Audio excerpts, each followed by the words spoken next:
ವೀಕ್ಷಕರಿಗೆಲ್ಲ ನಮಸ್ಕಾರ. Welcome to my YouTube channel. Bigg Boss season ನಂತರ ಮತ್ತೊಂದು ವಿಡಿಯೋಗೆ ಸ್ವಾಗತ. ಇನ್ನು ಬಿಗ್ ಬಾಸ್ ಮನೆಯಲ್ಲಿ ಎರಡನೇ ಬಾರಿ ಈಗ ಕ್ಯಾಪ್ಟನ್ ಆಗಿದ್ದಾರೆ ಭವ್ಯಾರು ಅಂತಾನೆ ಹೇಳ್ಬೋದು. ಉತ್ತಮ, ಇನ್ನು ಐಶ್ವರ್ಯ, ಕಳಪೆ ಬಂದು ಚೈತ್ರ ಅಂತಾನೆ ಹೇಳ್ಬೋದು. ಇನ್ನು ಬಿಗ್ ಬಾಸ್ ಮನೆಯಲ್ಲಿ ಈಗ ಫ್ರೈಡೇ ಆಗಿರೋದ್ರಿಂದ ಒಂದು ಫನ್ ಟಾಸ್ಕ್ನ ಕೊಟ್ಟಿದ್ದಾರೆ. ಈ ಟಾಸ್ಕ್ನ ಆಡೋದಕ್ಕೆ 2 ತಂಡಗಳಾಗಿ ಡಿವೈಡ್ ಆಗಿದ್ದಾರೆ ಅಂತಾನೆ ಹೇಳ್ಬೋದು. ಇನ್ನು ಈ ಟಾಸ್ಕ್ನ ಆಡೋದಕ್ಕೆ ಯಾರೆಲ್ಲ ತಂಡದಲ್ಲಿ ಇದ್ದಾರೆ ಅಂತ ಕೇಳೋದಾದ್ರೆ, ಈ ವಾರ ಯಾವ ರೀತಿ ತಂಡ ರಚನೆಯಾಗಿತ್ತೋ ಅದೇ ರೀತಿ ಈಗ ಕರ್ನಾಟಕದ ಕದರ್ ಮತ್ತು ಕರುನಾಡ ಕಿಲಾಡಿಗಳು ತಂಡ ರೀತಿನೇ ಈ ಟಾಸ್ಕ್ನ ಆಡ್ತಾ ಇದ್ದಾರೆ ಅಂತಾನೆ ಹೇಳ್ಬೋದು.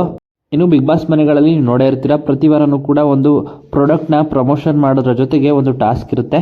ಅದೇ ರೀತಿ ಇಲ್ಲಿ ಒಂದು ಪ್ರಾಡಕ್ಟ್ನ ಪ್ರಮೋಷನ್ ಮಾಡೋದ್ರ ಜೊತೆಗೆ ಆ ಪ್ರಾಡಕ್ಟ್ನ ತಮ್ಮದಾಗಿಸ್ಕೊಳ್ಳೋದಕ್ಕೂ ಒಂದು ಅವಕಾಶ ಇರುತ್ತೆ ಅಂತಲೇ ಹೇಳ್ಬೋದು. ಅದರ ಬೇಸಿಕಲ್ಲೇ ಈ ಟಾಸ್ಕ್ನ ಇಟ್ಟಿದ್ದಾರೆ. ಮೊದಲನೇದಾಗಿ ಟಾಸ್ಕ್ ಏನಪ್ಪ ಅಂದರೆ ಪಿರಮಿಡ್ ಟಾಸ್ಕ್ ಅಂತಲೇ ಹೇಳ್ಬೋದು. ಅಲ್ಲಿರುವಂಥ ಕಪ್ಗಳನ್ನ ಕೊಟ್ಟಿದ್ದಾರೆ, ಅಂದರೆ ಪ್ಲಾಸ್ಟಿಕ್ ಲೋಟಗಳನ್ನ ಇಟ್ಟಿದ್ದಾರೆ. ಅದನ್ನು 1 by 1 ಜೋಡಿಸ್ತಾ ಪಿರಮಿಡ್ ಆಕಾರದಲ್ಲಿ ಜೋಡಿಸಬೇಕು.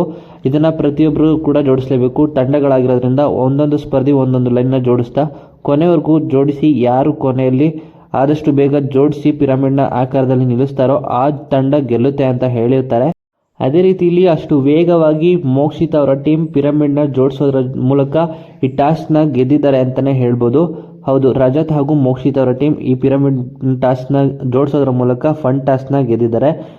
ಇನ್ನು ಈ ಟಾಸ್ಕಲ್ಲಿ ಯಾವುದೇ ರೀತಿಯ ಕಾಂಪಿಟೇಷನ್ ಇರಲಿಲ್ಲ ಅಂತಲೇ ಹೇಳ್ಬೋದು. ಯಾಕಂದರೆ ಇದು ಕೇವಲ ಫನ್ ಟಾಸ್ಕ್ ಆಗಿತ್ತು, ಮತ್ತು ಒಂದು ಪ್ರಮೋಷನ್ ಕೂಡ ಆಗಿರುತ್ತೆ. ಆ ಪ್ರಮೋಷನ್ ಏನು ಅಂತ ಇವತ್ತಿನ ಸಂಚಿಕೆಯಲ್ಲಿ ತೋರಿಸ್ತಾರೆ.